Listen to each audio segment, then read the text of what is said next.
kita merayakan kedatangan Tuhan di dalam bayi yang lahir.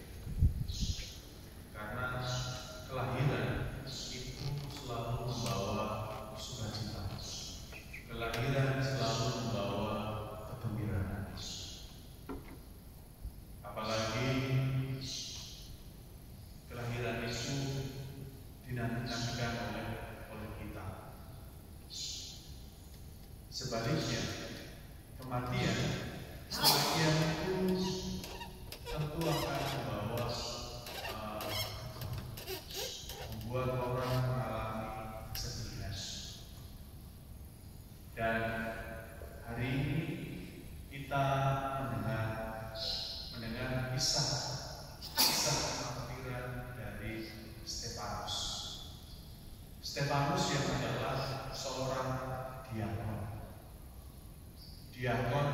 Dia sebagai seorang diakon, ia dipilih karena ia penuh dengan Roh Kudus.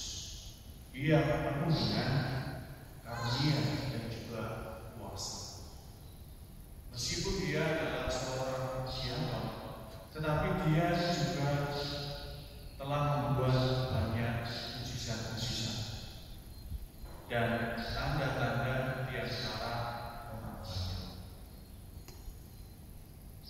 Dengan kata lain, bahwa Stefanus adalah orang yang memiliki aneka macam karunia, talenta, karisma, sehingga dia mempunyai karunia untuk mengadakan mujizat-mujizat itu.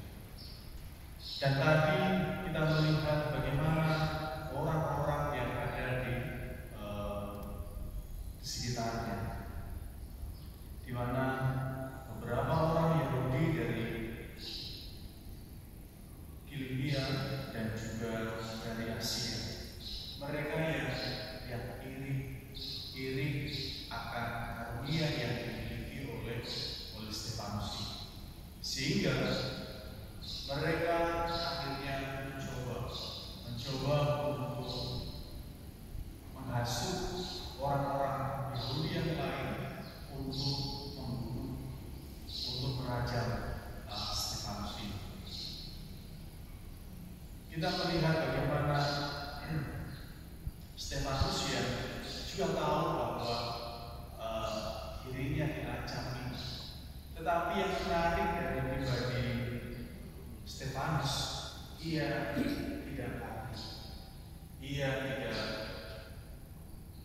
meninggalkan, serta dia juga tidak lari dari kenyataan, melainkan dia menghadapi situasi yang sulit yang dia alami.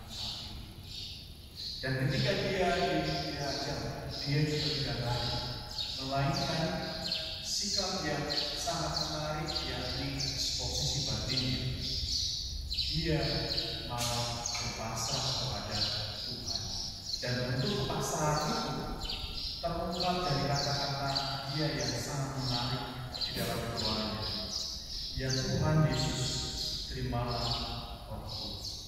Sebuah penyerahan diri, sebuah kepasrahan total kepada Tuhan yang menjadi jaminan hidupnya saat ini dan juga nanti.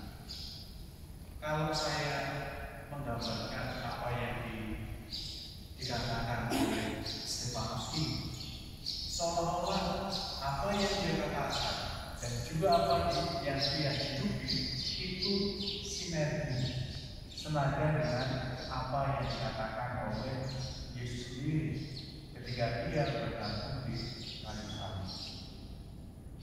Yesus ketika dia bergantung di kayu salib, dia mengatakan, "Ya Bapa, ke dalam tangan kuserahkan nyawa."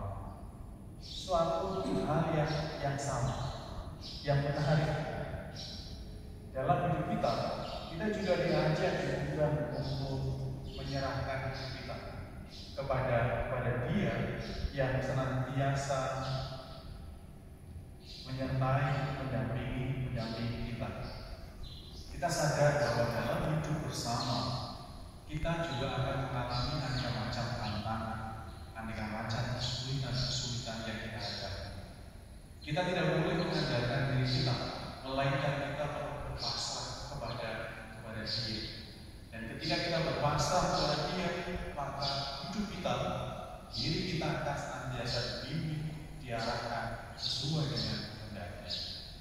Kita mohon Roh Kudus agar kita dimampukan untuk senantiasa pasrah, trust secara total kepada Allah yang menjadi pangkal pokok keselamatan hidup kita saat ini dan juga nanti. Tuhan memberkati.